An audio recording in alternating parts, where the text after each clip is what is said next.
Ibn Mubarak disait Al-Isnadu min ad-din, walawla al-Isnad, laqala man sha'a ma sha'a.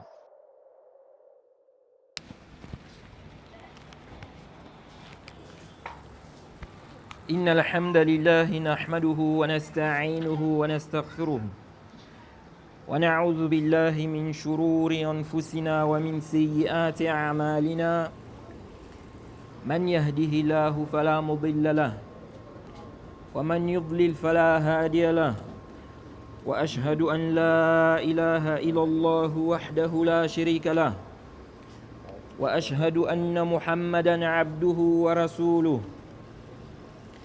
يا أيها الذين آمنوا اتقوا الله حق تقاته ولا تموتن إلا وأنتم مسلمون يا أيها الناس اتقوا ربكم الذي خلقكم من نفس واحدة وخلق منها زوجها وبث منهما رجالا كثيرا ونساء واتقوا الله الذي تساءلون به والأرحام إن الله كان عليكم رقيبا يا أيها الذين آمنوا اتقوا الله وقولوا قولا سديدا يصلح لكم أعمالكم ويغفر لكم ذنوبكم ومن يطع الله ورسوله فقد فاز فوزا عظيما أما بعد. Louange à Allah, le créateur des cieux et de la terre. On le loue pour tout ce qu'il nous accorde comme bien et comme grâce. Et on lui demande de prier sur son prophète Muhammad sallallahu alayhi wa sallam, sa famille, ses compagnons et tous ceux qui les ont suivis jusqu'au jour de la rétribution. Tu dis quoi? Ça saute.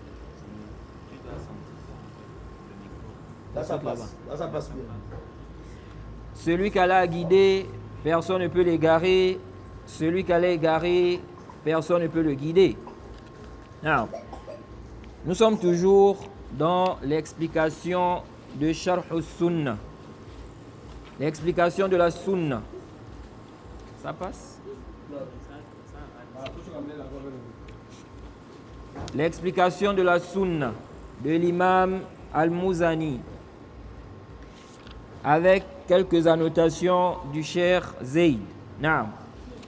Donc on s'est arrêté sur les propos du Cheikh, où il disait ici là, donc il a commencé sa risala en disant quoi? Bismillahirrahmanirrahim.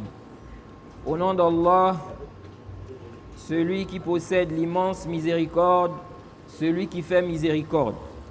Il a dit ici, عصمنا الله وإياكم بالتقوى ووفقنا وإياكم لموافقة الهدى. Donc on avait déjà vu cette parole du Cheikh où il dit qu'Allah me préserve ainsi que vous par la piété, la crainte d'Allah, qu'il m'assiste ainsi que vous afin que l'on puisse se conformer à la guidée.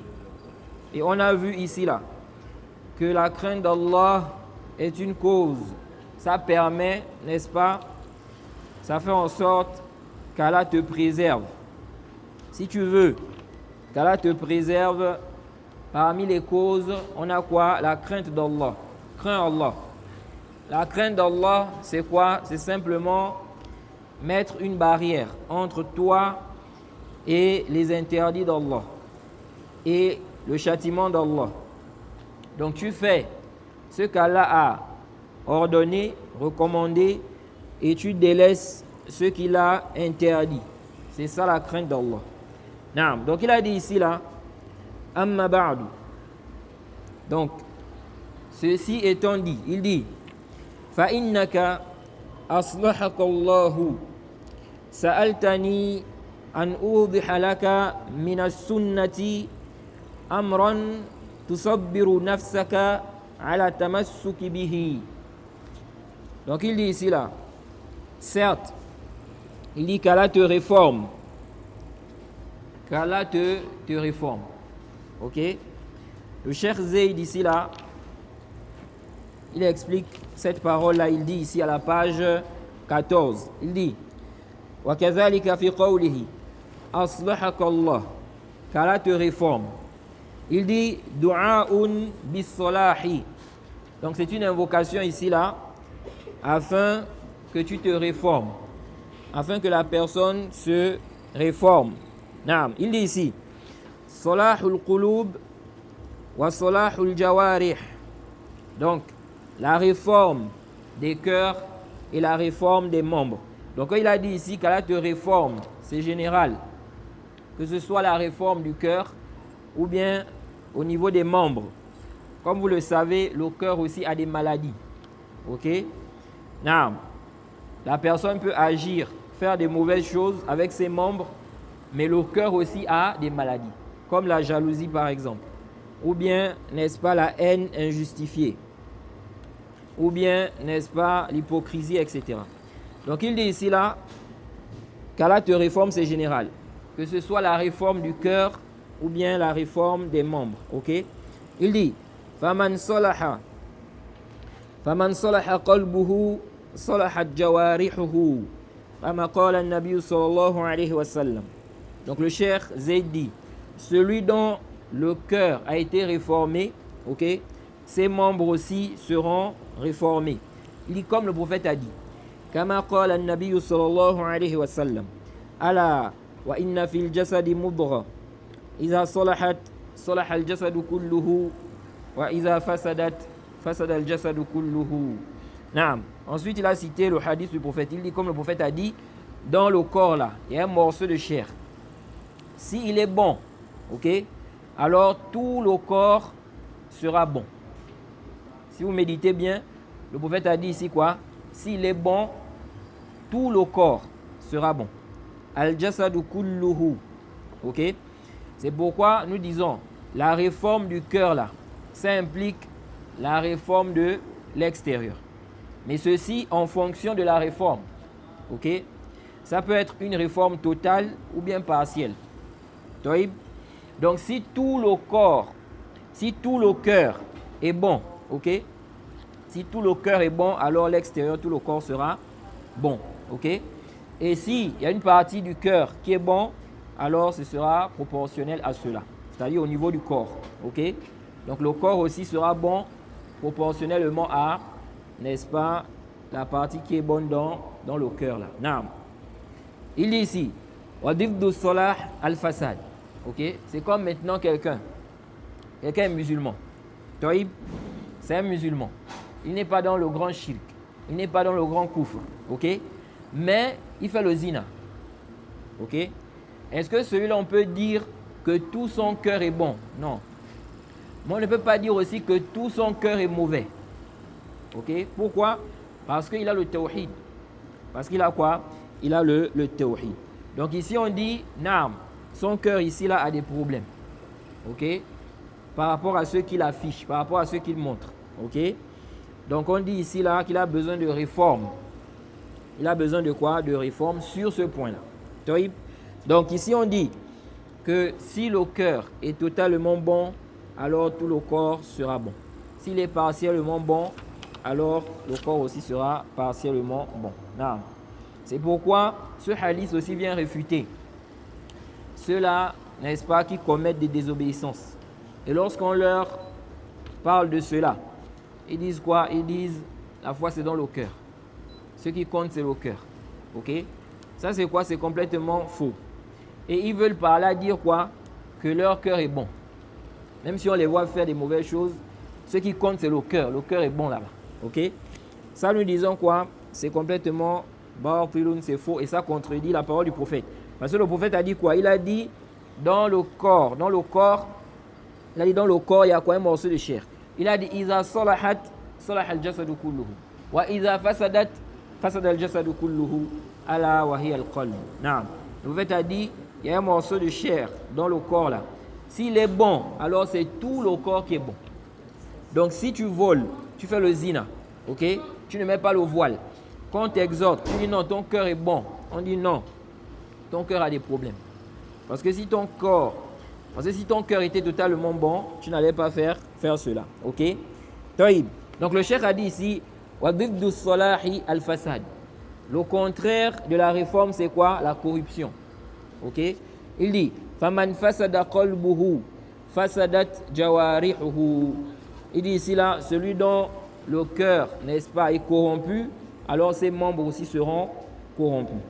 Il dit, wa sa'iru a'malihi, et le reste de ses œuvres aussi. Lil hadith il mazkour, à cause du hadith qu'on a mentionné là, où le prophète a dit, wa idha fasadat, fasad al-jasadu kulluhu. Si, n'est-ce pas, ce morceau de chair qui est le cœur là, si c'est corrompu, alors tout le corps sera corrompu. Ok? Et regardez bien ici là. Le prophète a été précis. Il a dit quoi? Il a dit ici là, ala inna fil jasadi mudra. Iza salahat, salaha al jasadu kulluhu. Wa iza fasadat, fasada al jasadu kulluhu, ala wa hiya al qalb. Le prophète a ramené la chose au cœur. Ok? Il a ramené la chose au cœur. C'est-à-dire que le cœur est la base. Ok? Il a dit donc, si le cœur là est bon, alors les membres seront quoi? Seront bons. Si c'est mauvais, les membres aussi seront mauvais. Il n'a pas dit, si le corps, n'est-ce pas, est bon, ça veut forcément dire que le cœur est bon. Le prophète a été précis. Pourquoi? Comme certains gens de science ont expliqué. Parce qu'on a l'hypocrite. L'hypocrite peut présenter une bonne apparence. Ok? On le voit, il prie. Il fait les ablutions. Ok? En apparence. On voit comme ça, on va dire quoi? Qu'il craint Allah. Alors qu'en réalité, il est hypocrite. Ok? Donc le prophète ici a ramené plutôt la chose au cœur. Si le cœur est bon, alors forcément l'extérieur sera bon. Mais il n'a pas dit, si on voit que l'extérieur est bon là, ça veut forcément dire que le cœur est quoi? Est bon. Ok? C'est pourquoi l'imam Zahabi, quand il a, n'est-ce pas, résumé le livre du Cheikh al-Islam, Kitab al-Iman, l'imam Zahabi, c'est un élève du Cheikh al-Islam, Ibn Taymiyyah. Quand il a fait le résumé du livre, là, le Cheikh al-Islam a un livre qu'on appelle Kitab al-Iman, okay, où il explique le hadith de Jibril. Et ce livre-là se trouve au tome 7 du Majmou' al-Fatawa. Al-Zahabi a résumé le livre là. Quand il a résumé le livre de son cheikh là, il y a des points là-bas qu'il a mentionnés où il n'était pas d'accord avec son cheikh. Ok? Et parmi les points qu'il a évoqués, ce sujet-là. Ok? Lorsque le cheikh al-Islam a parlé de cette question-là, il a pris l'exemple, n'est-ce pas, du chef. Que si le chef, n'est-ce pas, il est bon, alors les soldats seront aussi bons. Ok? Et l'imam Zahabi, quand il a parlé de la mas'ala là, il a apporté une objection. Ok? Et l'objection qu'il a avancée, c'était quoi? Il a avancé qu'on a le cas de l'hypocrite. Ok? On a le cas de l'hypocrite qui présente une bonne apparence, mais en réalité, son cœur n'est pas quoi? Bon. Ok? Donc il a dit quoi? Il a dit tout revient au cœur. Tout revient au cœur. Parce que le prophète a tout ramené ici à quoi? Au cœur. Mais cela ne veut pas dire, parce que nous jugeons les apparences. Ok? Naam. Comme on a dit tout à l'heure là, on a dit ce n'est pas parce que l'extérieur, n'est-ce pas, on voit que c'est bon, que forcément l'intérieur est bon. Ok? Le prophète ici, il a ramené la chose au cœur. Mais nous, lorsqu'on juge les gens, on juge en fonction des apparences. Parce que nous, on ne connaît pas ce qui est dans ton cœur là-bas. Ok? C'est en fonction des apparences qu'on va te juger. Donc nous ici, on va regarder ton apparence. Si on voit que tu voles, tu fais le zina, etc., etc., on va te juger en fonction de ça. Ok? Si tu montres ici une apparence, on te voit, tu viens à la mosquée, tu pries, etc., nous, on va te juger en fonction, de ça. Si maintenant tu es hypocrite là, ok? Nous, on n'est pas responsable de ça. Parce que nous, on te juge selon l'apparence. Ok? On te juge selon quoi? Selon l'apparence. Mais on dit quand même, et ça c'est important de signaler ça, qu'on peut voir en apparence que quelqu'un est bien, alors qu'en réalité, il n'est pas quoi? Il n'est pas bien. Ok? Toïb. Donc le cheikh a dit quoi ici? Le cheikh a dit ici que si le cœur là, si c'est corrompu, alors les membres aussi seront quoi? Seront corrompus. Naam. Donc le cheikh a dit fa innaka aslahaka Allah. Donc qu'Allah te réforme. Sa'altani. Tu m'as posé la question. Sa'altani an udiha laka min as-sunnati amran tusabbiru nafsaka ala tamassuki bihi. Il dit ici là, tu m'as demandé qu'Allah te réforme. Tu m'as demandé de te clarifier de la sunna, quelque chose sur, n'est-ce pas, lequel tu pourras patienter en t'y accrochant. Ok? Donc, quelque chose qui va te permettre de patienter. Taïb. Pourquoi? Parce que la sunna là, rester sur la sunna là, ça demande de la patience. Ok? Ça demande de quoi? De la patience. Et à travers les exhortations, les explications, ok, les clarifications, ça aide aussi à patienter. Lorsqu'on vient, on t'explique que c'est comme ça, ok, Allah a dit comme ça, le prophète a dit comme ça. Voilà la croyance des gens de la sunna. Tout ceci, ça t'aide, n'est-ce pas, à rester ferme. Ça t'aide à rester ferme sur ça, ok. Car tu prends ici là quoi? Tu as la conviction que c'est ça la vérité. C'est ça la sunna, c'est ce qui est prouvé, ok. Donc il dit ici là, quelque chose qui va te permettre de patienter, ok. Non, ça c'est un point qui est très important. Beaucoup de gens négligent ou bien ils sont distraits par rapport à ça. La patience là, ce n'est pas seulement lorsque tu as des malheurs. Parce qu'il y a des gens aujourd'hui là, quand on parle de patience, n'est-ce pas, ils ont dans leur conscience plus cet aspect là. Quelqu'un a eu un malheur, il a perdu sa femme, ou bien des enfants, ou bien un ami, ou bien il a perdu, n'est-ce pas, un membre de sa famille, ok, ou bien la maison s'est brûlée, ou bien il n'a pas eu le travail, ou bien il devait avoir, n'est-ce pas, de l'argent, il n'a pas pu avoir cet argent-là, des choses de ce genre-là, ok. Donc il pense ici, là, quand on parle de patience, il ne voit plus cet aspect-là, alors que non, la patience dans l'islam, c'est plus général que cela, ok. Les savants ont divisé la patience en 3 catégories. Premièrement, on a la patience face à l'obéissance. Ok? La patience face à l'obéissance. Donc, face aux obéissances, la prière, la zakat, le jeûne, n'est-ce pas? Le fait de faire le bien. Ça là, c'est aussi une patience. Parce que ce n'est pas tout le monde qui va rester à faire cela. Qui va faire cela. Par exemple, la prière. Il y a des gens qui n'arrivent pas à patienter, à accomplir les 5 prières là. Ok? Wa alaykoum salam wa rahmatullah. Accomplir les 5 prières là. Il y a des gens qui n'arrivent pas à patienter. Ok? Ils ont la paresse. Ils ne prient pas. Ou bien ils prient certaines prières. Ok? De même aussi la zakat. Il y a des gens, n'est-ce pas, qui ont du mal. Chaque année, il va faire sortir l'argent. Il va donner la zakat. Il y en a, n'est-ce pas, il voit que c'est lourd sur lui. L'année passée, j'ai donné. Quelqu'un, par exemple, il a beaucoup d'argent.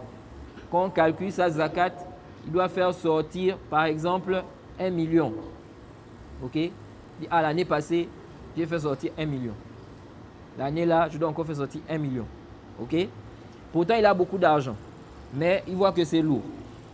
Comme le hajj. Quelqu'un a des moyens pour faire le hajj. Mais il voit que c'est lourd. Il fait sortir l'argent, il dit pour faire le hajj là, c'est combien? C'est combien de millions? 5. 4. 4 millions 900. Voilà, 4 millions 900. Ok, il a beaucoup d'argent. Mais il voit qu'il va faire sortir 4 millions 900 pour aller faire le hajj. Pour lui, il voit que c'est lourd. Donc il préfère, n'est-ce pas, garder son argent. Ok? Donc c'est ainsi. De même le jeûne de Ramadan. Ce n'est pas tout le monde qui peut patienter. Tu vas rester comme ça, tu ne manges pas, n'est-ce pas, de Fajr jusqu'au coucher du soleil. Pendant 1 mois. C'est comme ça. Ok? Ce n'est pas tout le monde qui va faire quoi? Qui va patienter. C'est pourquoi vous allez voir qu'il y a des gens qui sont négligents dans les obéissances. Ok? Quelqu'un maintenant, il ne prie pas. Il est paresseux. C'est lourd. Se réveiller à Fajr là, pour prier là, pour lui c'est lourd. Ok? Il va te dire quoi? Il va te dire que vraiment la paresse. Il y a la paresse. Ok? Alors que la prière là même, ça ne prend pas, n'est-ce pas, beaucoup de temps. Toïb. Donc c'est ainsi. Donc on a l'obéissance, on a la patience, allais-je dire, on a la patience face à l'obéissance. Ok? Deuxièmement, on a la patience face au péché. Ça aussi, c'est la patience. Face aux interdits. Ok? Donc, quand on dit ici la patience face à l'obéissance, le fait de rester ferme sur la sunna, ok? Ça demande aussi une patience. Parce qu'il y a des gens aujourd'hui qui vendent leur religion à cause de l'argent, à cause de la dunya. Ok? D'autres, n'est-ce pas, à cause de certains malheurs qu'ils ont eus. Donc ça demande quoi? De la patience. De même aussi face aux interdits. Face aux interdits. Le zina, c'est interdit. Ça demande de la patience. Quelqu'un peut être là, il a envie de faire le zina. Il a l'occasion de faire le zina. Ok? Il y a une femme qui est là. Il peut avoir des rapports avec elle sans que personne ne sache. Ok? Il a l'opportunité de faire ça. Mais il sait qu'Allah le regarde, qu'Allah le voit. Donc il s'abstient. Malgré qu'il a envie de faire le zina. Ok? Quelqu'un maintenant, n'est-ce pas, il veut faire le zina. Ok? Mais il sait quoi? Il sait que c'est interdit, il s'abstient. Ok? Ou bien il cherche à se marier pour se préserver. Ça aussi, c'est la patience. Ok? C'est pourquoi la patience là, ce n'est pas seulement, n'est-ce pas, par rapport au décret d'Allah, lorsqu'on a des malheurs. Jade, c'est pourquoi on dit aux gens que être sur la sunna là, ça demande aussi de la patience et beaucoup de patience même. Vous voyez? Comme c'est venu dans le hadith, le prophète a dit quoi? Que la dunya là, c'est sijnul mu'min. Ok? C'est la prison du croyant. Vous voyez? Parce que dans la dunya, tu n'es pas libre de faire ce que tu veux en tant que croyant. Le mécréant, n'est-ce pas? Lui, il va faire ce qu'il veut. Il va te dire, ah, qui a interdit ça? C'est autorisé. Mais toi, le croyant, tu sais qu'Allah t'a interdit telle ou telle chose. Donc, tu n'es pas libre de faire ce que tu veux. Ok? Tu t'abstiens. Donc, le prophète a dit quoi? Il a dit que la dunya là, c'est quoi? C'est la prison du croyant. C'est encore plus une prison pour celui qui est sur la sunna. Ok? Parce qu'il y a beaucoup de choses que toi, tu peux vouloir faire là. Mais à cause du manhaj salafi, tu ne peux pas faire ça. Parce que dans le manhaj, tu n'as pas le droit de faire ça. Ok? Quand on dit par exemple le fait de s'affilier aux innovateurs, rester avec les innovateurs, etc. Vous pensez que tous ceux qui sont sur la sunna là, il n'y a pas des gens qui veulent être avec certaines personnes, rester avec eux. Mais à cause de la sunna, il dit non, je ne peux pas. Jusqu'à ce que tu laisses la bida, tu viens sur la sunna. Mais tant que tu ne vas pas faire ça là, toi et moi là, on va se séparer. Ok? Donc c'est comme ça. Ça demande, c'est une patience. Ok? C'est une patience. Donc il y a des gens qui n'arrivent pas à supporter ça, ils suivent sa passion. Il dit ah, laissez ça. Ok? Il marche avec tout le monde. Il est avec tout le monde. Tout le monde sont ses amis. Ok? Ça c'est quoi? Ça montre ici qu'il n'a pas patienté. Il ne patiente pas sur la sunna, sur le manhaj. Non. Donc la patience, ce n'est pas seulement face, n'est-ce pas, au décret d'Allah par rapport au malheur, mais aussi face à l'obéissance, face aux interdits. Ok? Tu sais que telle chose, tu n'as pas le droit de faire ça. Dans la sunna. Un homme de la sunna ne doit pas faire ça. Mais même si tu as envie, ton cœur, c'est-à-dire la passion là, tu as envie de faire ça, tu vas t'abstenir. Ok? Ça c'est quoi? C'est la patience. Non. Ensuite, on a quoi? On a maintenant la patience face au décret d'Allah. Ok? Ce sont les trois catégories de quoi? De patience. Ok? La patience face au décret d'Allah, c'est-à-dire ce qui t'arrive. Ok? Ce qui t'arrive comme malheur. Ok? Et ça là, les savants disent, ça se divise en deux. Ça se divise en deux. On a des choses qui t'arrivent, les êtres humains n'ont rien fait dans ça. Ok? Ils n'ont rien fait dans ça. Comme quoi? Des maladies. Une maladie qui t'arrive comme ça. Le palu, la fièvre, le diabète, l'insuffisance rénale, etc. Ok? C'est arrivé comme ça. Ce n'est pas quelqu'un qui t'a causé cela. Ok? Ça c'est quoi? Ça fait partie des choses qui arrivent aux serviteurs parmi les choses qu'Allah a décrétées. Ok? Toïb. Dans ça, tu dois patienter. Ok? Toïb. En plus de ça, on a une deuxième catégorie de choses qui peuvent t'arriver. Mais ces choses qui t'arrivent là, c'est quelqu'un qui t'a causé ça. Ce sont des gens qui t'ont causé ça. Ok? Comme quoi? Comme par exemple, quelqu'un qui t'insulte. Ok? Ou bien quelqu'un qui te pousse, tu tombes, tu te blesses. Ou bien quelqu'un qui vient te frapper, tu te blesses. Ok? Ou bien quelqu'un, n'est-ce pas, qui te prend tes biens. Ok? Donc, on a quoi?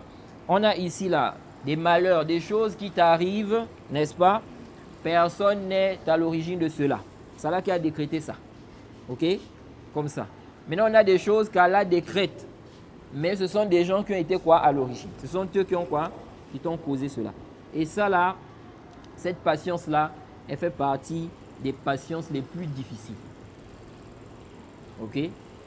Ça fait partie des patiences les plus difficiles. Pourquoi? Parce que l'être humain en général, il n'aime pas qu'on lui fasse de l'injustice. Il n'aime pas se faire piétiner. Il n'aime pas que quelqu'un ait le dessus sur lui. Ok? Généralement, l'être humain n'aime pas ça.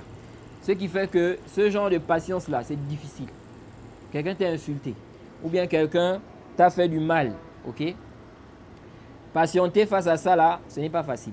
C'est pourquoi vous allez voir, on va parler de ça. Le cheikh va mentionner ça ici, dans le livre là. Concernant la question de l'écoute et l'obéissance des gouverneurs là. Pourquoi beaucoup de gens ont du mal avec ce principe-là? Pourtant, c'est un principe, c'est un fondement chez les gens de la Sunna. On a plein de textes par rapport à ça. Mais pourquoi beaucoup de gens ont des problèmes par rapport à ça? Vous allez voir que parce que ça touche le nafs, l'âme. Ok? L'être humain a du mal. Comment on va lui demander de patienter? Un gouverneur qui est injuste, il fait du mal. Il prend des biens du pays. Ok? Il prend l'argent des gens injustement. Il enferme même les gens injustement. Comment on peut demander aux gens de patienter face à ça? Donc, il y a des gens qui n'arrivent pas à supporter. Ok? Alors que la religion, c'est quoi? C'est aussi ça. Patienter sur la sunna, c'est tout ça. Ok? Dans les textes, on t'a montré dans les textes clairement qu'il faut patienter. Comment tu dois te comporter face à cette situation-là? Les textes nous ont mentionné comment on se comporte. Ok? Donc, tu dois te conformer à cela. Ça demande quoi? Une patience. Ça demande quoi? Une patience. Mais si toi, maintenant, ici, là, tu dis non, on ne peut pas patienter. Kaza, c'est trop, c'est trop, kaza. Mais ici, tu as échoué. Tu n'as pas patienté. Ok? Tu n'as pas patienté. Et ce qui fait ça, c'est quoi? C'est ce sentiment-là. L'être humain n'aime pas se faire dominer. Ok? Généralement, l'injustice, généralement, l'être humain n'aime pas ça. Surtout lorsqu'il est touché par ça. Ok? Quelqu'un peut encore supporter l'injustice lorsque c'est quelqu'un d'autre qui subit. Ok? Mais quand c'est lui-même là, ça devient encore, c'est plus difficile même. Vous voyez? Donc, nous disons ici que patienter face, n'est-ce pas, aux injustices des gens, n'est-ce pas, ça fait partie des patiences les plus difficiles. C'est pourquoi Allah subhanahu wa ta'ala a dit quoi? Il a dit dans la sourate 41, versets 34 à 35. Il dit idfa billati hiya ahsan fa idha alladhi baynaka wa baynahu adawatun ka'annahu waliyyun hamim. Allah dit quoi? Il dit ici là, repousse le mal. OK? Repousse le mal par ce qui est meilleur. Et voilà que celui avec qui tu as eu une inimitié, une animosité, il devient comme un ami chaleureux. Vous voyez? Allah dit quoi? Idfa billati hiya ahsan. Repousse le mal par ce qui est meilleur. Quelqu'un t'a fait du mal, toi rends le bien. Allah dit quoi? Il a dit ici là, fa idha alladhi baynaka wa baynahu adawatun ka'annahu waliyyun hamim. Il dit celui avec qui tu as de l'animosité, il y a un problème entre vous là. OK? Il dit il devient comme un ami. Et ça fait partie, n'est-ce pas, des choses qui font en sorte que la personne repousse le mal. Ok? Quelqu'un t'a fait du mal. Si toi tu rends le bien là, ok? Il va devenir comme un ami. Ok? Quand il va voir ça, ah, malgré que je fais ça, lui, il me rend quoi? Le bien. Il se comporte bien, n'est-ce pas, envers moi. Ok? Non, ça c'est un comportement qui est noble. Et c'est demandé. Maintenant, quand Allah a dit ça, qu'est-ce qu'Allah a dit après? Il a dit وَمَا يُلَقَّاهَا إِلَّا الَّذِينَ صَبَرُوا. Vous voyez?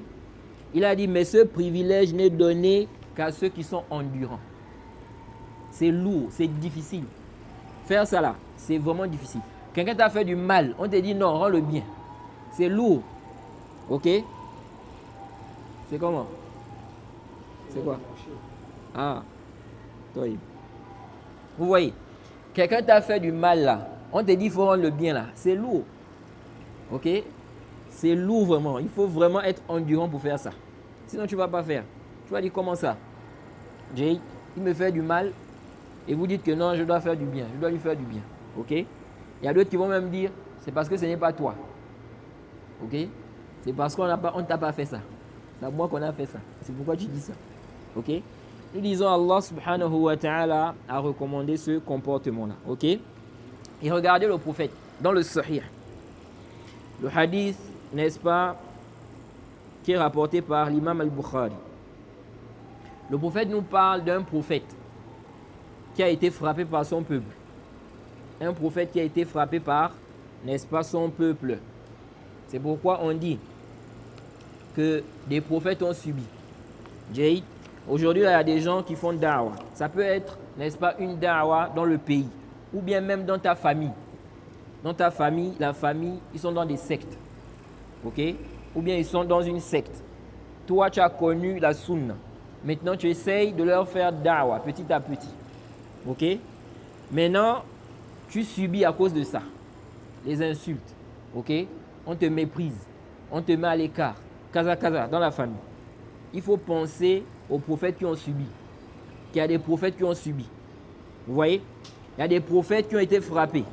Il y a des prophètes qui ont été tués même. Dans le Coran, lorsqu'Allah a blâmé les Juifs, quand il leur a dit pourquoi tuez-vous les prophètes? Ok? Donc ça dit quoi? Ils ont tué des prophètes. Donc il y a des prophètes même qui sont morts. Toïb. Maintenant aujourd'hui, là, tu vas voir des gens, ceux qui subissent là même. Si on compare ça à ce que des prophètes ont subi, on va voir que ce n'est rien. Mais ils ne patientent pas. Ok? Donc il y a ceux qui ont été frappés. Le prophète ici, dans le Sahih, il nous parle d'un prophète qui a été frappé. Mais malgré ça, qu'est-ce que ce prophète dit? Ce prophète dit Allahumma aghfir li qawmi fa innahum la ya'lamun. Oh Allah, pardonne, n'est-ce pas, à mon peuple, car ils ne savent pas ce qu'ils font. Ça là, qui peut faire ça? Ça c'est lourd. Quelqu'un te cause du tort. Toi, tu lui pardonnes. Tu demandes à Allah de lui pardonner. Ce n'est pas tout. Tu trouves même une excuse. Tu ne le connais pas. Il est ignorant. Jay, ça là, pour faire ça là, il faut être vraiment quoi? Un endurant. Ok? Il faut être quoi? Un endurant. Et ce qui aide aussi, n'est-ce pas, à agir de la sorte, à pardonner lorsqu'on subit des injustices, n'est-ce pas? C'est aussi le fait de penser. Le fait de penser, n'est-ce pas, à la récompense que la personne va avoir. Si tu pardonnes à celui qui t'a fait du tort là, Allah va aussi te pardonner. Ok? Allah va aussi quoi? Te pardonner. Et parmi les choses qui aident aussi à patienter, c'est quoi? C'est de penser à ceux qui ont subi la même chose que toi. Parmi ceux qui sont passés et qui ont patienté. Ou qui ont subi plus que toi. Ok? Quand tu penses à ça, ça va t'aider à patienter. Ok? Aujourd'hui là, quelqu'un peut te causer du tort. Toi, tu vas sortir, tu ne vas pas patienter. Tu vas faire quoi? Tu vas faire la même chose que lui. Ok? Quelqu'un maintenant, il a insulté ton père, ta mère, ok? Tes enfants, toute ta famille. Tu n'arrives pas à patienter. Tu sors là, tu insultes aussi son père, sa mère, toute sa famille. Vous voyez? C'est pourquoi Allah subhanahu wa ta'ala, dans le Coran, n'est-ce pas, il a mentionné, il a éduqué son prophète à cela, à penser à ceux qui ont subi avant lui. Vous voyez, dans la sourate 6, au verset 34, Allah dit quoi? Il dit وَلَقَدْ كُذِّبَتْ رُسُلٌ مِّن قَبْلِكَ. Il dit ici là, des messagers avant toi ont été démentis. Ils ont été traités de menteurs. Il dit فَصَبَرُوا عَلَى مَا كُذِّبُوا وَأُوذُوا حَتَّى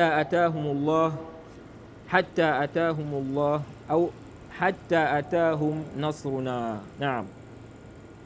Donc Allah subhanahu wa ta'ala dit quoi? Il dit ici, certes, des messagers avant toi ont été traités de menteurs. Ok? Ils ont été traités de menteurs. Il dit ici là, alors qu'ils sont restés endurants. Ok? Ils ont patienté. Ils sont restés endurants. Face à quoi? Face, n'est-ce pas, à ceux qui les ont traités de menteurs. Ok? Et au fait qu'ils aient été quoi? Et au fait qu'ils aient subi des torts. Ok? On leur a causé des torts. Donc ils ont patienté.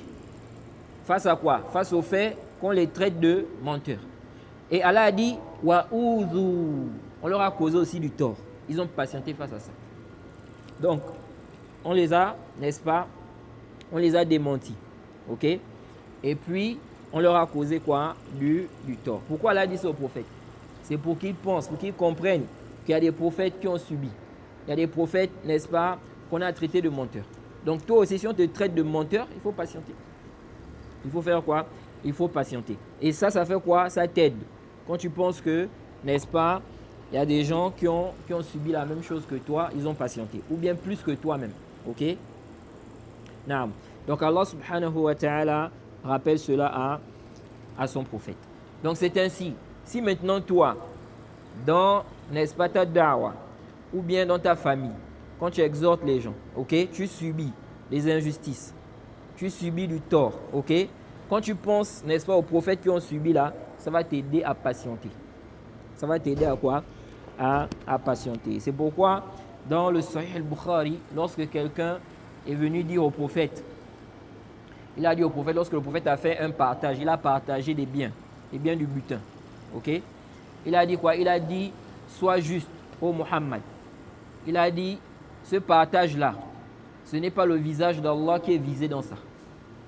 Vous voyez? Il dit au prophète que quand il a fait le partage que le prophète a fait là, ce n'est pas le visage d'Allah qui est visé. Donc, il ne vise pas le visage d'Allah. Ok? Il dit ça au prophète. Quand il a dit ça au prophète, qu'est-ce que le prophète a dit? Le prophète a dit, Rahimallahu Moussa. Qu'Allah fasse miséricorde au prophète Moussa. Qad uziya bi akthar min hadha fasabar. Il dit, on lui a causé du tort, on lui a fait du tort. Plus que ça, il a patienté. Vous voyez? Il a subi plus que ça, il a patienté. Ok? Donc c'est ainsi. Donc on peut te causer du tort en te faisant quoi? En te disant des mauvaises paroles. Des choses qui blessent. Des choses qui ne sont pas bien. Ok? Comme ici là. Vous voyez? Lorsqu'il dit au prophète que ce n'est pas le visage d'Allah qui est quoi? Qui est visé. Non. Donc, la patience, n'est-ce pas? On a besoin de patienter. Face à quoi? Face à l'obéissance. Face à quoi? Face aux interdits. Et face au décret d'Allah. Ok? Toïb. Maintenant ici, on a parlé du fait que c'est bien de pardonner à celui qui t'a causé du tort. Mais est-ce que c'est une obligation? Donc, quelqu'un t'a causé du tort. Est-ce que tu es obligé de lui pardonner? Non. Ok? C'est un mérite. C'est quelque chose, si tu fais ça, tu auras quoi? Tu auras des récompenses. Ok? Et ça peut apporter un grand bien. Dans le sens où, si tu pardonnes, il se peut que celui qui t'a fait du tort là, il devienne quoi? Quelqu'un de bien avec toi. Un ami. Parce qu'il voit comment tu te comportes avec lui. Ok? Donc, c'est quelque chose qui est préférable. Mais ce n'est pas une obligation. Ok? Ce n'est pas quoi? Une obligation. Si quelqu'un t'a causé du tort, ok? Il a été injuste envers toi, tu peux récupérer ton droit et au malqiyam. Tu peux dire, moi je ne lui pardonne pas. Ok? Je vais récupérer mon droit et au malqiyam. Mais, on dit ici que le pardon est meilleur. Ok? C'est pourquoi dans le Coran, lorsqu'Allah a parlé de ceux qui pardonnent, il a dit quoi? Leur récompense incombe à Allah. Ok? Leur récompense, n'est-ce pas, est auprès d'Allah. C'est pourquoi le Cheikh Ibn Uthaymin dit quoi? Que c'est mieux ici. Ok? C'est mieux, n'est-ce pas, qu'Allah te récompense. Ok? Par rapport à ta patience ici, face à l'injustice que tu as subie, que de prendre les hasanats de l'autre. Yawm al-Qiyam. Donc tu auras plus. Si ici, là, tu préfères qu'Allah te récompense. Au lieu de prendre quoi? Les hasanats. Ok? Mais ici, là, ce n'est pas comme on a dit, ce n'est pas une obligation. De même aussi, le Cheikh Ibn Uthaymin explique quelque chose. Le Cheikh Ibn Uthaymin dit aussi, il dit que ce n'est pas aussi de manière absolue. Il dit se peut que le fait de pardonner à quelqu'un qui t'a causé du tort, il se peut que ça ajoute encore plus de mal. Ok? Il dit dans des cas comme ça là, on ne va pas dire que c'est mieux de pardonner. Il y a des gens, si tu leur pardonnes par exemple, ils deviennent pires. Ok? Si par exemple c'est quelqu'un, il t'influence, il te menace. Maintenant il voit que tu as pardonné, tu as laissé. Ok? Il peut aller plus loin. Maintenant il vient maintenant aux mains. Il veut maintenant te toucher, te frapper. Pourquoi? Parce qu'il a vu que tu as d'abord laissé. Ok? Tu as pardonné. Vous voyez? Donc si ici là, la personne sait qu'en pardonnant là, ça peut encourager celui à qui je vais pardonner là. Ok? On ne va pas forcément dire, mais on ne va pas dire ici quoi? On ne va pas dire que c'est mieux de pardonner. Ok? De même aussi, ici là quand on parle de pardonner là, ça concerne quoi? Tes droits. Ok? Ça concerne tes droits. Par exemple, si quelqu'un c'est un mubtadi', c'est un innovateur, il est dans la bid'a, dans l'innovation. On lui a parlé, il ne comprend pas. Il persiste dans ça. Malgré les preuves, les explications, les conseils, il persiste. Maintenant, toi, selon, n'est-ce pas, les principes de la religion, c'est quoi? C'est que tu le boycottes, tu t'écartes de lui. Ici, là, tu ne vas pas dire, par exemple, on a dit que pardonner, c'est meilleur. Donc, je peux lui pardonner. Je lui pardonne. Et puis, tu restes avec lui. Non. Parce que ici, là, ce n'est pas quoi? Ce n'est pas ton droit. OK? Ce n'est pas ton droit pour que tu dises que je peux lui pardonner. OK? Ici, là, ce n'est pas quoi? Ce n'est pas ton droit. Maintenant, qu'est-ce qui est meilleur dans ces trois catégories-là? On a vu ici, là, qu'il y a la patience face à quoi? L'obéissance. La patience face à quoi? Les interdits. La patience face à quoi? Le décret d'Allah. Le décret d'Allah, on a dit que ici, là, ce qui t'arrive comme malheur, ça se divise en deux. Premièrement, on a par des créatures. Non. Et ce qui est causé par eux. OK? Toïb. Maintenant, qu'est-ce qui est meilleur? Est-ce que c'est meilleur? Est-ce qu'on va dire ici que ce qui est meilleur, c'est la patience face aux obéissances? OK? Ou bien on va dire non, c'est la patience face au péché. Ou bien la patience face au décret d'Allah, donc les malheurs qui peuvent t'arriver. Le Cheikh Ibn Uthaymin, dans son explication du Sahih al-Bukhari, il dit ici là, au tome 14, page 333, jusqu'à la page 335, il dit, donc parlons de la patience, ok? Et donc cette patience-là, ça veut dire quoi en fait? Ça veut dire qu'en réalité, lorsque la chose t'arrive, ok? Tu ne dois pas te mettre en colère, ok? Dans ton cœur là-bas, tu ne dois pas avoir de la haine envers Allah. Ou bien tu es en colère contre Allah. Parce qu'il y a des gens comme ça.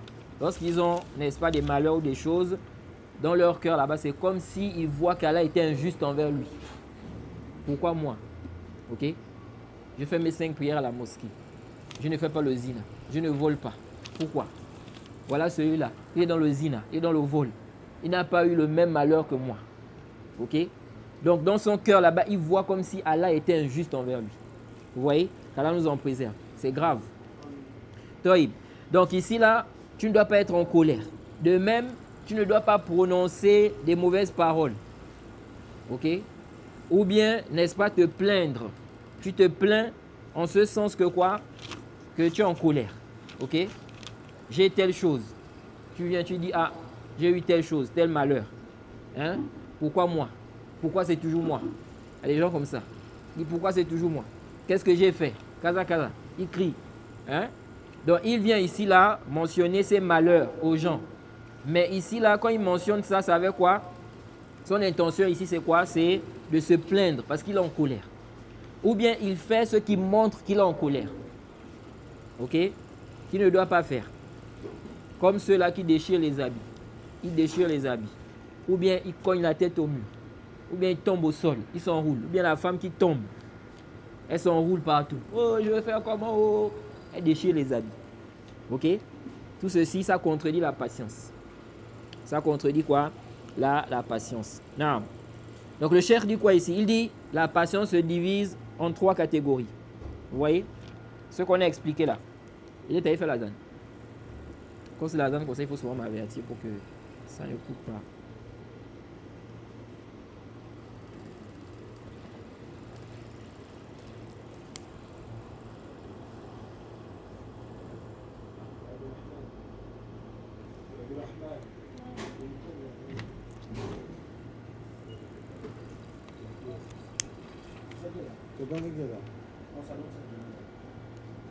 C'est ça le micro.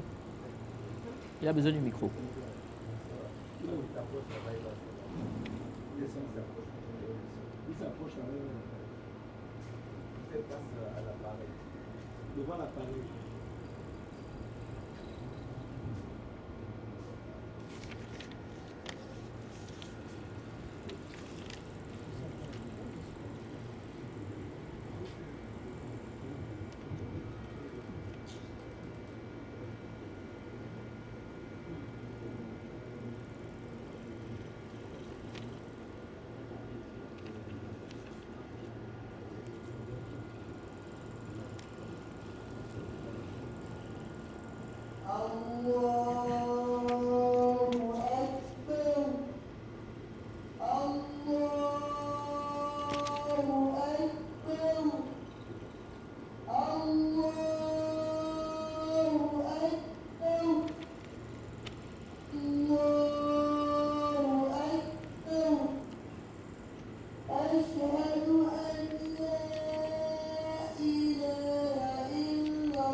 Naam. Donc le Cheikh Ibn Uthaymin dit ici, donc à la page 333, il dit Al-Qism al-Awwal, première catégorie de patience. Il dit Sabrun ala ta'atillah. Donc la patience face à l'obéissance, n'est-ce pas, d'Allah.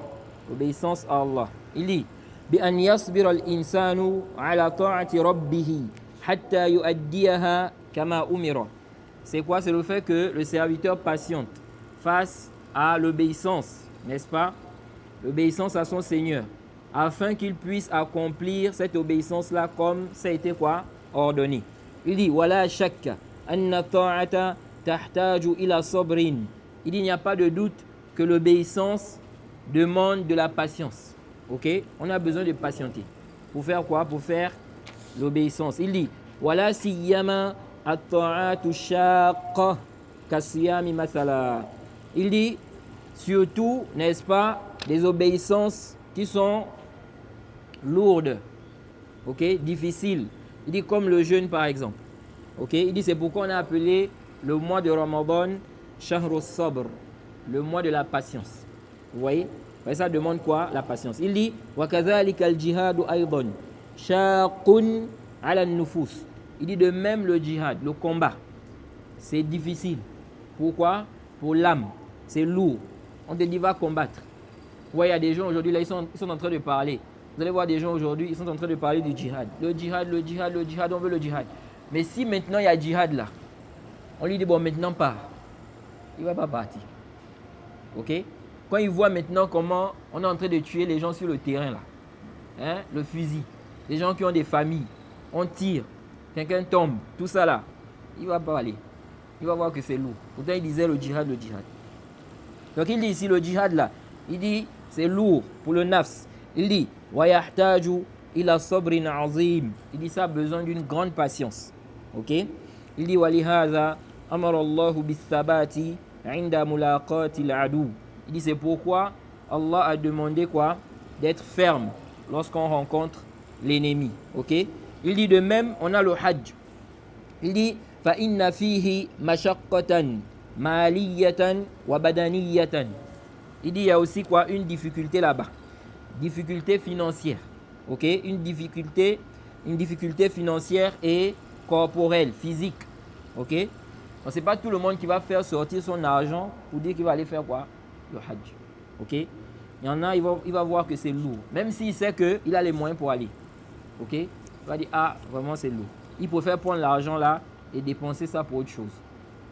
Non, il dit ici aussi, il y a une difficulté au niveau de quoi? Du corps.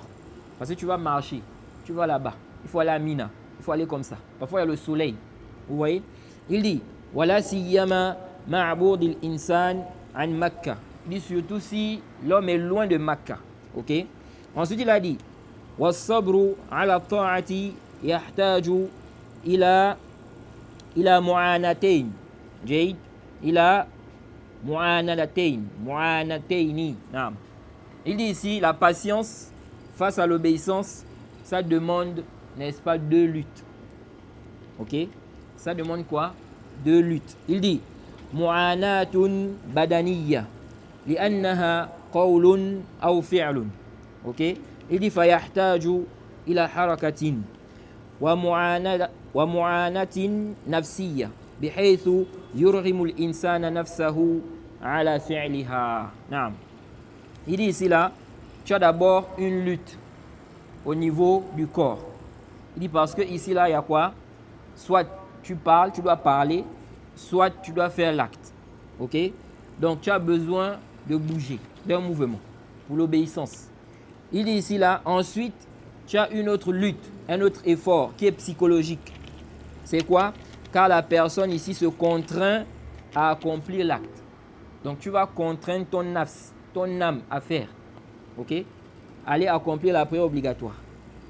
Il se peut ici là que tu aies la paresse. Mais tu vas forcer le nafs. Il faut partir. Ok? Donc ici là, le cheikh dit quoi? Il dit ici là que tu as deux luttes.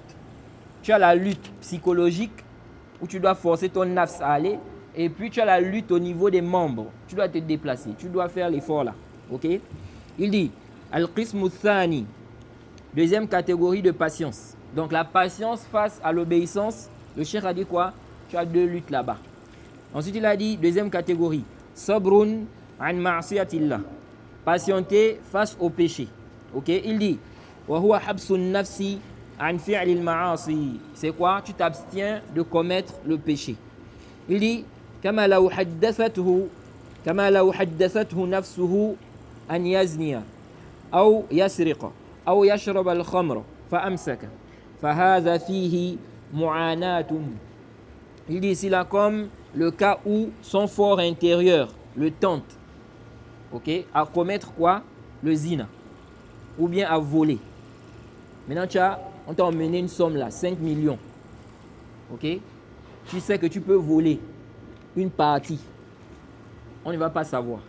Ok? Ton nafs veut voler. Ok? Donc ici là, quand tu vas t'abstenir là, c'est une patience. Ok? Donc le cheikh dit ici là, que si ici là, son fort intérieur le tente à faire le zina, ou bien à voler, ou bien à consommer de l'alcool, il s'abstient. Il dit ici là, c'est une lutte. C'est une endurance. Ok? Il dit, lakinnaha mu'anatun nafsiyya. Il dit, mais c'est une lutte psychologique. Ok? Il est en train de lutter avec son âme. Li'annahu lam yaf'al. Car il n'a rien fait. Il n'a pas fait cela. Wa lam yaqul. Il n'a pas aussi parlé. Ok? Bal kaffa nafsahu. Il s'est simplement abstenu. Il dit ici, wal kaffu laysa fihi illa mu'anatun wahidatun faqat. Il dit ici là, le fait de s'abstenir là, ok, il n'y a qu'une seule lutte, une seule endurance. Il s'agit ici de la lutte psychologique. Ok? Donc le cheikh veut dire quoi? Il veut dire ici là que dans l'obéissance, tu dois d'abord lutter avec ton nafs. Ok? Que tu dois faire la chose là.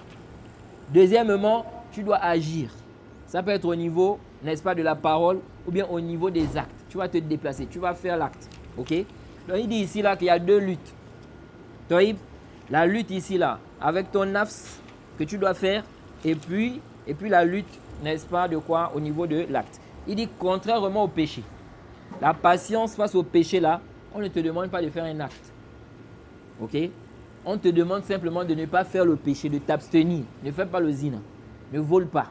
Ok? Ne fais pas quoi? Le zina ne vole pas. Donc il dit ici, il n'y a qu'une seule lutte. C'est la lutte avec ton nafs. Tu n'es pas faire ça. Ok? Ensuite il dit c'est pourquoi les savants ont dit Inna sabra ala ta'ati afdalu min as-sabri anil ma'siyah. Il dit c'est pourquoi les savants ont dit que patienter face à l'obéissance c'est meilleur que patienter face au péché. Pourquoi? Ils ont dit parce que, n'est-ce pas, la patience face à l'obéissance, ici tu as deux luttes, deux combats comme on a expliqué. Contrairement à la patience face au péché. Ok? Bon, ça c'est un sujet à divergence. Le cheikh a dit ici, les savants ont dit. Mais en réalité, il ne s'agit pas de tous les savants. Ibn al-Qayyim, par exemple, dans son livre Tariq al-Hijratain, il a mentionné que les savants ont divergé. Certains savants ont dit patienter face au péché là, c'est meilleur. Ok? Que patienter face à l'obéissance. Ok? Parce que face au péché, ici tu luttes contre ta passion. Ok? Ton désir. Tu veux faire, mais ici là tu luttes. C'est pourquoi on dit celui-là qui n'a pas le désir de faire un péché. Ok? On ne dit pas qu'il a patienté face au péché. Comme explique le cheikh Ibn Uthaymin. Quelqu'un maintenant, il n'a pas le désir, par exemple, de voler. Il y a l'argent qui est là. Il n'a pas le désir là. Ok? Il peut voler ça, mais il n'a pas ce désir là. On ne dit pas qu'il patiente ici face à quoi? Face au péché. Ok? Donc, Si la personne a le désir, elle veut faire ça, il y a la shahwa qui est là, mais la personne s'abstient, on dit oui, elle a patienté. Ok? Toïb. Donc le cheikh dit quoi ici? Il dit ici là que certains savants disent quoi? Que ce qui est mieux c'est quoi? C'est la patience face à l'obéissance. Ensuite le cheikh a dit la troisième catégorie c'est quoi? La patience face au décret d'Allah. Ok? Ce qu'Allah a décrété. Puis il a dit à la fin, lakin ayyuhuma afdal. Qu'est-ce qui est mieux? As-sabru ala aqdarillahi. As-sabru ala aqdaril mu'limah ou an ma'siyatillah ou ala ta'atillah. Donc qu'est-ce qui est mieux entre les trois là? Patienter face à l'obéissance ou bien patienter face au péché ou patienter face au décret d'Allah. Ok? Quelle est la patience qui est meilleure, où tu auras plus de récompenses? Taïb, le cheikh dit naqul as-sabru ala ta'atillahi afdal. Il dit la patience face à l'obéissance est meilleure. Ok? C'est ce qui est meilleur. Taïb, pourquoi? Parce qu'en fait ici tu luttes, tu as deux luttes. Ici tu as quoi? Tu as deux luttes, tu fais plus d'efforts. Ok? Contrairement à la patience face à quoi? Face au péché. C'est une lutte contre ton nafs, ton âme seulement. Ok? On ne te demande pas de marcher, d'aller faire ceci ou cela. Alors que l'obéissance, on te demande d'agir, de faire la chose. Ok? Toïb. Ensuite, le cheikh a dit quoi? Il dit ici là. Il dit c'est pourquoi les savants généralement classent ça comme ça. Patience face à l'obéissance, patience face au péché et patience face au décret d'Allah. Ici là on voit quoi? On voit que la patience face au péché ça vient en deuxième catégorie. Donc patienter face au malheur là, qui t'arrive là, ça là c'est en troisième catégorie. Ok? Donc les deux autres patiences sont meilleures. Taïb. Mais ça là, ce n'est pas de manière absolue. Ok? Ou plutôt, ici là, c'est de manière générale. Pourquoi? Parce que le cheikh dit quoi ici là? Il dit ici, il dit, d'abord pourquoi la patience face au décret là? Pourquoi c'est en troisième catégorie? Le cheikh a dit ici, il explique ici là, il dit parce que ça là, laysat min fi'lihi. Ça ne fait pas partie de tes actes. Ça ne fait pas partie de tes actes. Ce n'est pas toi qui as choisi. Contrairement aux autres. Ok? La patience face à l'obéissance là, c'est toi qui choisis. Tu choisis d'obéir à Allah. Ok? De même concernant le péché. Tu as choisi de t'abstenir, de ne pas faire le péché. Mais il dit ici là, face au décret, par exemple la maladie. Ok? Ce n'est pas que tu as eu un choix ici. Ok? Tu as eu la maladie. C'est venu comme ça. Ok? Donc, c'est pourquoi le cheikh dit, cette patience là, face à ce qui t'arrive comme malheur là, c'est en dessous des deux autres. Ok? Car ça ne fait pas partie de tes actes. Ok? Par contre, les deux autres là-bas, c'est toi qui as décidé. Tu as décidé ici là, n'est-ce pas, d'obéir à Allah. Tu as décidé ici de t'abstenir, de ne pas faire quoi? Le péché. Ok? Ensuite, le cheikh a dit quoi? Il a dit ici là, il dit, وَهَذَا التَّفْضِيلُ نعم تفضيل الجنس على الجنس. Il dit ici là, cette préférence là, lorsqu'on dit que ça c'est meilleur là, il dit c'est de manière générale. Ok? C'est par rapport, n'est-ce pas, aux catégories. Parce qu'on a classé la patience en 3 catégories. Donc si on regarde de manière générale, ok, la patience face à l'obéissance est meilleure. Pourquoi? Parce que là-bas tu as 2 luttes, contrairement à la patience face au péché. Et pourquoi, n'est-ce pas, la patience face au décret d'Allah, c'est en dessous des 2 autres? Parce que là-bas, ce n'est pas quoi? De ton acte. Ok? Ce n'est pas ton choix ici. Maintenant, le cheikh dit ici, là, il dit ça, c'est de manière générale. Il dit, Amma al-fardu ala al-fardi, faqad yakunu fadlu sabri. Faqad yakunu fadlu sabri anil ma'siyati akthara min fadli sabri ala ta'a. Ok? Il dit ici là, il se peut, si on regarde maintenant chaque cas de manière spécifique, il dit il se peut que la patience devant le péché là, ça a plus de mérite que la patience devant l'obéissance. Ok? Il dit Aou yakunu sabru ala aqdaril mu'lima ashad min as-sabri anil ma'siyah ou ala fi'li ta'a. Il dit ou bien le fait de patienter face au décret, ce qui t'arrive comme malheur là, il dit se peut que ce soit plus difficile, ok, que patienter devant quoi? Le péché, ou bien l'obéissance. Ensuite, il a donné un exemple. Il dit par exemple, il dit mithalu dhalik, qad yashulu ala al-insani an yaquma fayusalli rak'atayn. Il dit ça peut être facile pour quelqu'un de se lever, de faire 2 rak'at. 2 rak'at surrogatoires. Lui, pour lui, c'est facile. Ok? Il dit wa hadha sabrun ala ta'a. C'est une patience devant l'obéissance. Il y a des gens, il ne va pas faire les surrogatoires. Il fait ce qui est obligatoire, khalas. Ok? Donc faire aussi ce qui est surrogatoire là, ok? C'est aussi quoi la patience? Ou ça peut être aussi ce qui est obligatoire. Taïb, le cheikh dit, lakin yas'ubu ala shabin shadid ash-shahwa an yasbira an az-zina wa ma dunahu min at-tamattu'i al-muharram. Ok? Il dit ici là, mais il se peut que ce soit, n'est-ce pas, difficile pour un jeune qui a beaucoup de désir, de passion, shahwa, ok, de patienter face aux zina, ou bien des péchés qui sont moindres, ok. Il dit wa yakunu hadha as'aba alayhi wa ashaq.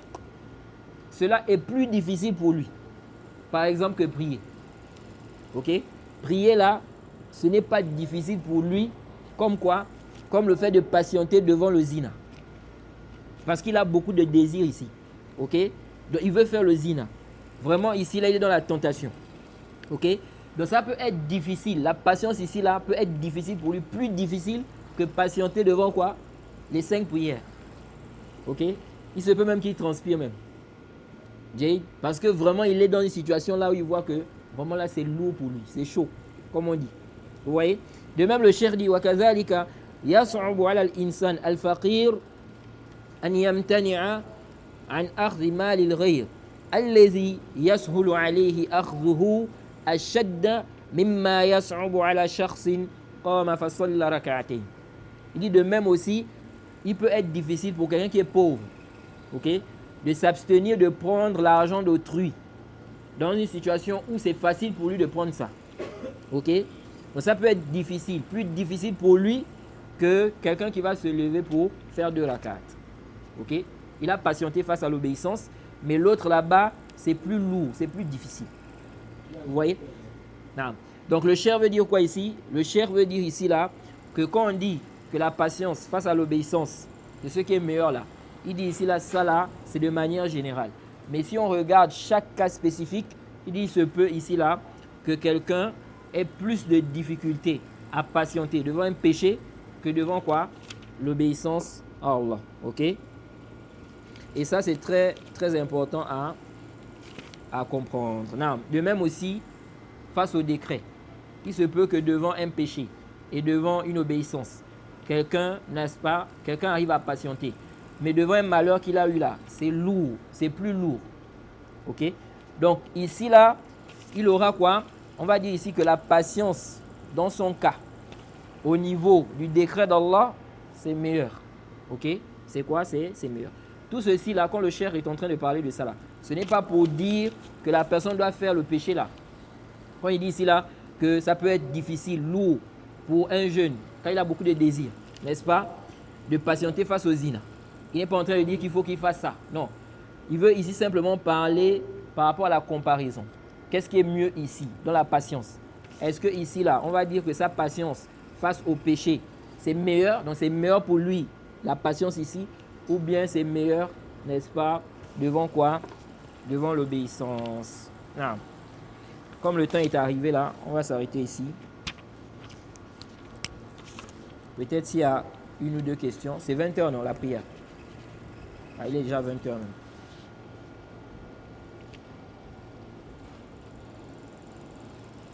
Non. Donc on s'arrête là.